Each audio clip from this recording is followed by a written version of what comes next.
and I feel is important, is that your children, both your children, will be able to go. That's what we all need. Yes. Those children. That's what I believe is important, because otherwise we are tearing the families apart and it's not fair to the families. Yeah, like it's two different children. Actually, my son is partially vaccinated. My daughter is vaccine free. Okay, so my daughter is not affecting my child because she's vaccine free. Okay, so we're talking about pulling children from out of school because they are. The vaccinated children are not safe with vaccinated children. You know what I'm saying? I'm sorry, I can't even talk right now. No, I hear you. But so if the vaccine children are not safe to be with unvaccinated children, that's not good to be in school. How about, so my kids are safe home because there is an unvaccinated child. So it's a logic. How about in the mall, at the park? There's a mixed children in there, vaccinated and not vaccinated children. Everybody's together, and they're actually required to be together in the classroom. So that's why you need to have a small percentage that can be unvaccinated and will still be safe.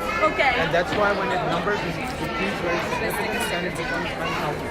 And that's why we are thankfully that in the margin that we have an opportunity to learn from. That's what I'm Sounds like a good idea. Okay, so what's going to happen to my daughter here? I haven't get the answer yet. My amendment would pass, nothing would be different for my 2.5-year-old and my 4-year-old will be all in school. I have to convince my associates and everybody to pass on this question. That's how it happened in New York and California. Do you mind if I... Oh, I appreciate you talking to us. I will say that. Thank you. Hey, of course. Please open your mind a little more. Please don't let them put our children in the basement. That is why I'm here. Please don't let them. Do you mind if I take her first? go ahead. Okay, yes. Thank you. No, my question is not about the vaccines, but about the education piece. Yes. Because under the Connecticut Constitution, the state is required to provide public education to all children, whether they're vaccinated or not. Yes. So if this bill passes and the unvaccinated cannot go to a public school, Yes. and they want a public education, Yes. how then is the state going to provide Good that question. public education? I believe we cannot allow a law which would take the kids away from schools. So that's why the grandfathering part is there to make sure that the children will not lose their education. You're taking a constitutional right away from children. You don't have a grandfather Still. And therefore, we have a little bit of luxury to be able to do this. If the numbers of unvaccinated children increase a significant amount, we would be in trouble and we would not be able to make So then how do you explain the adult population that's not vaccinated? About was your vote. Now you have no power. You have no power. Only power you had was this vote, and now it's over. There will not be a measles-only vaccine. You cannot make them make it. They've said over and over again, the CDC and the WHO, that they will never make it. You lost all the power you had by caving so quickly, and I wish that wasn't true because I respect what you're trying to do, but unfortunately, I don't think you even fully understand how it works. I can tell you, if the bill is not acceptable to me, I'm not voting for it. I'm going to ask my associates not to vote for it. What about it was They acceptable won't today? listen to you. It doesn't matter. This was the only forum you had any power in. I don't know. What did you find acceptable today? Acceptable that we are moving towards grandfathering in, but we actually fix that further. But you're basing this off of the 95% rate of vaccination, correct? That you want to see it higher than that? But what about the 65% of adults that are vaccinated? They need to Do you get need mass vaccinated. mandation for adult vaccination? No, if you're going to make people to be in closed environment every day, and they're vulnerable, Manhattan yes. is a very enclosed environment. If I have to make law for Manhattan, I will Los probably think about Angeles is it. a very enclosed If I environment. have to, I will look into that. But I'm not making them look in. Has there been an outbreak in a Changing Connecticut things school? in the past, these viruses have all attenuated. There has. There's an Now there are autism so many new things that are happening because we destroyed so many. You're not going to.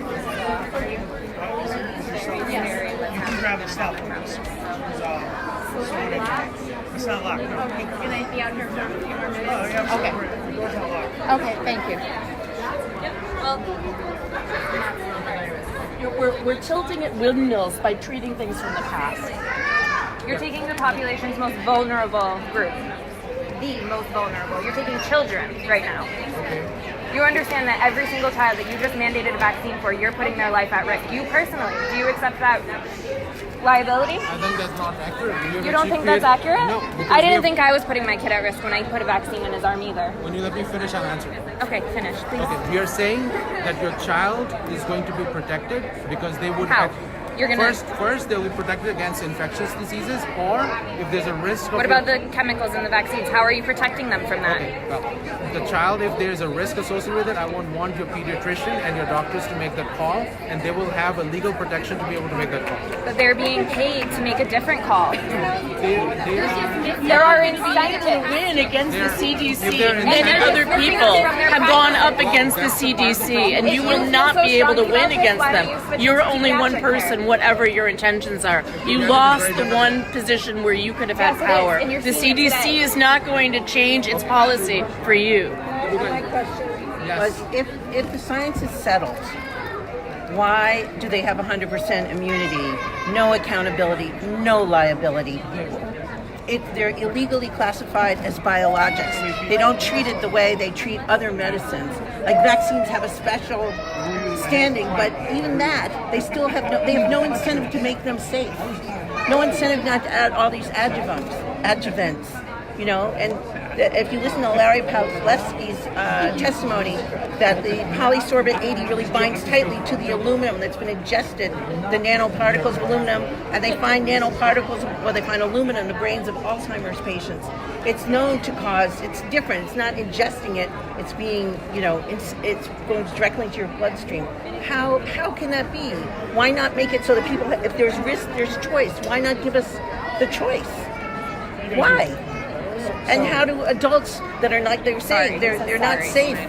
If they're in the school, the parent volunteers, the custodians, how are you going to take care? I don't want to get vaccinated, thank you.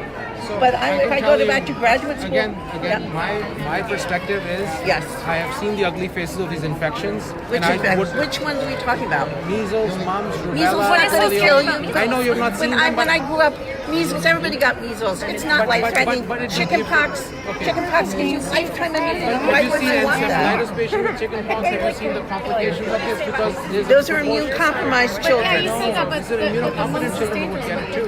Encephalitis with measles? Yeah. Not in the research that I did. I'm not an expert. Okay, but that's what's happening. But usually it's immune-compromised children. If you make a bell-shaped curve, in that bell-shaped curve, there are going to be majority of people in the center, but there will be people on the sides. There are risks that But if I take the risk, if herd immunity from vaccines does not carry. But if I take the risk, why can't I take the risk for my child? Why can't I'll take my chances than I will with vaccines. The challenge is that when we go below a certain point, then it actually has a very high risk of spreading in a lot of people. But then what's the point of getting immunized if you have to have a herd immunity? How can my unvaccinated child be a threat to a vaccinated child? Because the percentage of children and adults in the community who are immunocompromised are increasing in our society. It's increasing because vaccines are going up. But there's no proof that that's not it, and there's been no study as to if that's why. Please do. All of a sudden, you know, we see kids who are immunocompromised or whatever, they have a side effect from measles or mumps or rubella or any of these other diseases. Why is it okay to say we have to legislate for their side effects and not that we have to legislate for the side effects that we see from vaccines? That's what we are trying to change in the law. I want to make sure that there are protections for the side effects of the vaccines too. And there is a way to be able to make sure that the people who are at risk are protected from the vaccination requirements, and we want to give the doctors and your pediatricians more power to be able to protect you. Are they going to hand the inserts and the vaccines to every single patient, say, here are the possible side effects? Take a look and think about it? No, but I mean, will they give that? They don't. They don't tell you anything. And they don't tell you have a choice. Available, accessible right now, but if they should, they should. But people trust doctors. They think they're going to send them in the right direction. So it's like people don't ask for the inserts until something happens. So it's like let people have the choice. I mean, a lot of us here have done all our research, and we're not comfortable. Like they keep saying, how can you address people's hesitancy? I'm not hesitant. I'm glad I never vaccinated my son. I'm glad. But it's like, it's not fair for the next generation to receive all these, it's not right. I'm born in 1952. I had 4.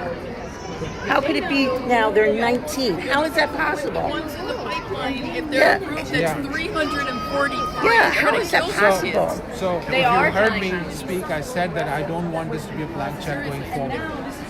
because I realize and respect that fact as well. But pharmaceutical companies are so powerful. But what makes you feel that you're at a they point don't where you control have me. the right to take away my rights?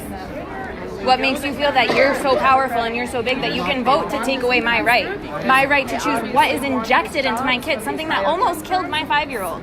You can now, 13 of you can tell me that I have to do it if I want a free and public education that is a constitutional right under the Constitution of the United States and the Connecticut Constitution.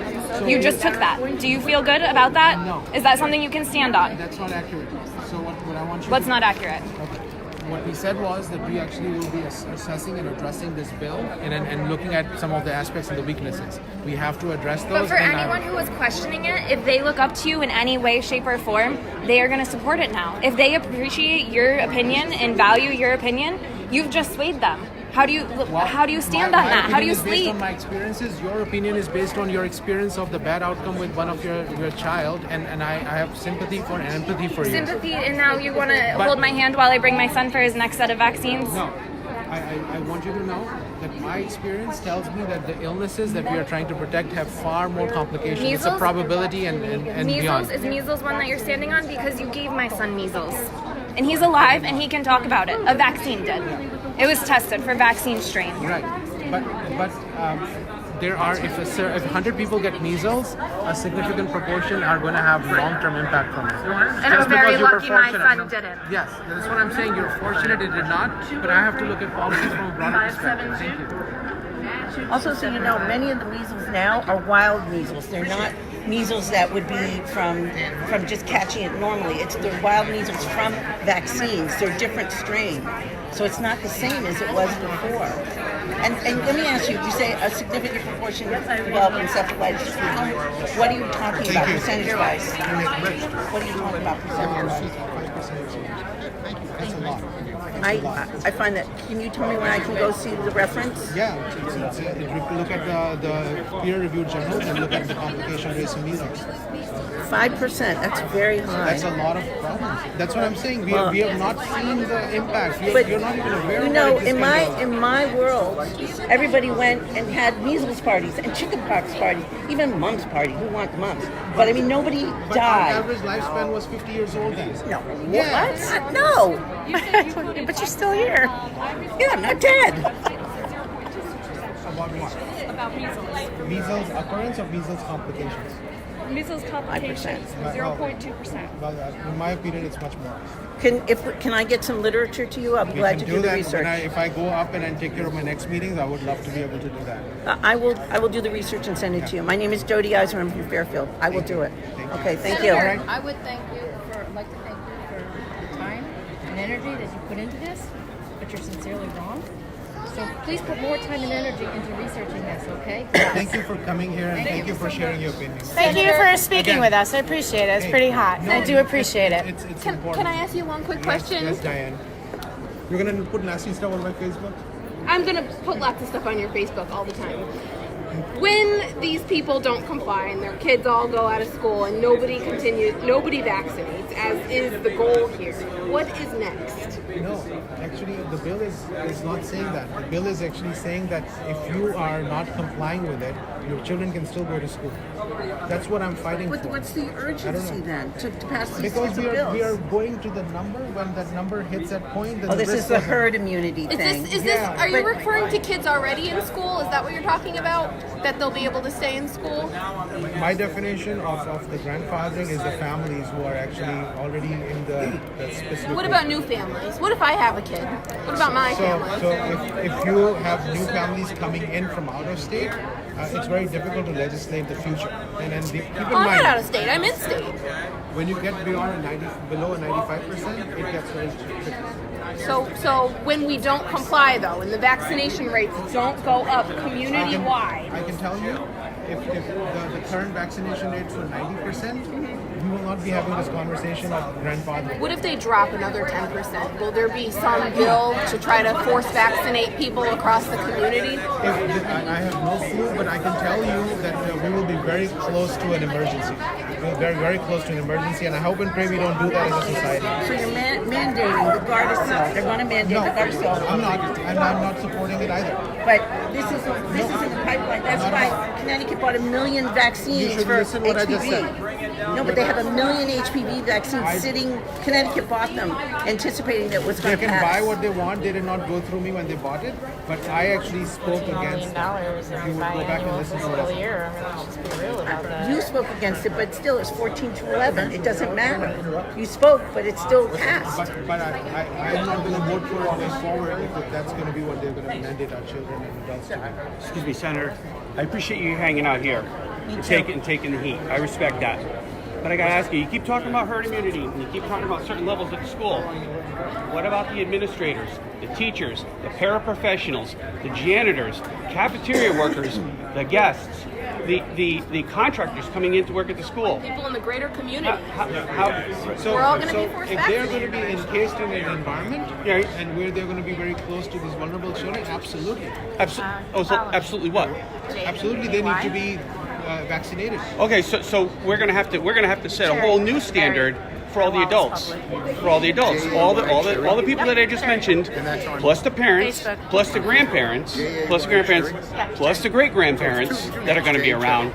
We have no choice. We have no choice to maintain herd immunity to have all of those adults vaccinated to the same level, or they can't go into the school either. Is that correct? Broadcasting. Well, So I can yeah, tell it's you my, that I they're keep my supposed to be private covered, and if they're not, then there's a problem, and the school will have to address it. But you're on this movement. They're going to force us to get vaccinated. No. When I visit my grandchildren's kindergarten, I must come in with my titers No, he's showing. talking No, it'll about be a the- card. he's It'll talking be like about a the card that says. I'm talking about all the workers, This is like all the medical workers, tyranny. all the workers. No, This is no, actually, unbelievable. You she's did not right. hear what I said. You actually Okay. went in a tangent. Sorry? He was saying what of the workforce. Yes. Right. My grandparents, my parents, my children's grandparents, right? They're 78 and they're 80, right? If they want to go to my children's school to watch a play or to participate in a function, I see what you're saying.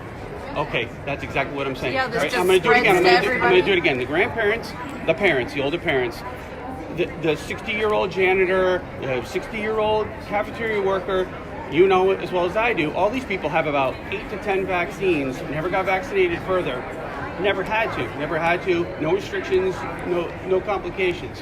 What do we do about all the adults that are going to come in and contaminate our schools and disrupt our 90%, 95% herd? Sure.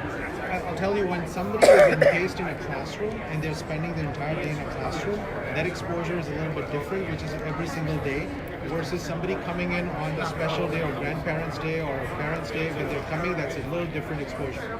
But if somebody is going to be there every single day with the children in that environment, I believe they should be vaccinated. Will you be getting all these vaccines? What if they haven't had a 'Cause you're gonna vaccine go injury speak. Will yet? you be getting all these vaccines? If you think Not me personally. So I'm saying you'll speak to people. Maybe you go visit your grandkids. I mean, will you be getting all those vaccines? You will. Senator, if you think they should be vaccinated, why wasn't that part of the conversation today before this came out of committee? I can tell you that the children are the ones who are in an engaged environment on a regular basis in the school system every single day. And that is important because those children need to be made sure that they're protected. And now the number of unvaccinated and the number of children with immune issues have been increasing. What about the same children that come to the Capitol or go to the grocery store or go to sporting events or go to casinos in Connecticut? I don't think it's a good idea to mandate them to be able to do it because I'd rather have those rights protected. But when you're in the school and they're in the environment, that becomes challenging. I see. So my children need to be vaccinated. The proposal is my children need to be vaccinated by law to participate in the school, but I can take them to Mohegan Sun at night and walk all over and possibly infect thousands more people than in just a school, in just a case in the classroom. What I just said is exactly what actually many of the proponents of, the people who are against vaccines, they're saying make sure it doesn't go beyond any other place. If that's your new vision, that you want every other place to be checked that way, it's going to be a complex bill. It's not going to be a good bill. It's going to cause more discrimination and challenges. It's not a good bill now. I mean, no, and that needs to be made better. Senator, if it's okay, if there's any discrimination at all, no matter how slight, then there's discrimination. A little bit or a lot is still discrimination. Do you agree with me? Yes. Okay. Nobody should be discriminated against at all, slightly or extremely. Do you agree with me? Yes. Okay. I want to thank you for your service. Thank you. Thank you. Thank you for how hanging do out Is it here. okay if I sneak out? I've got another meeting. Can I ask one more thing before you go? Yes. Please reconsider your decision. I Please told do. you I'm trying to make Please sure your do. children are we're going to gonna. be protected, okay? lot of families going to be hurt with this decision. Please reconsider your decision. I want you to know, when Please we talk to do. you about your 2 children, my recommendation is going to be to be able to protect them. Okay, but I have please, to make sure. my name is Asma Elidrissi. I resent to you my testimony. Okay. Please Okay. try to read it. Thank you so much. Thank you very Thank much. Thank you. Have a nice day. All right. Thank you so much. Thank you. Okay. Well, there you have it. That was Senator Anwar, and I respect him for speaking with us. So I got to go in and pack up my camera, and so it did not pass into law. I just want you to know we have a process here in Connecticut. It is going to the House, okay? So we're going to be very busy here in Connecticut. I appreciate Senator Anwar for speaking to us. I completely disagree with him wholeheartedly. I cannot believe that he voted for this bill, but I do respect him for talking to us. So that said, I got to go pack up my equipment. We've got work to do. Connecticut, we are mobile. There was a couple thousand I heard. I don't know what the tally is. I've been in the hearing room all day. Somebody did tell me there was a couple of thousand people here. I'm not really sure. I could hear people cheering. So we got to be mobile. We got to write letters. We got to get active. You got to go onto the CGA website. You got to know who your representatives are. You got to get yourself all around the CGA website. It's extremely easy. I'm going to type it into the comments for you right now. The Connecticut General Assembly website, CGA. Okay, so that's all you need. Just put that into Google because it's just there, CGA. I'm not sure if it's .com or .org, so I don't want to give you the wrong one. So CGA, Connecticut General Assembly website. Go there, start to know who your legislators are, start to get active, be brave, get your butt to the Capitol, write letters, make calls. This bill is not a law. It is going to the House floor. We've got a lot of work ahead of us. So, till we meet again, it unfortunately is moving to the House.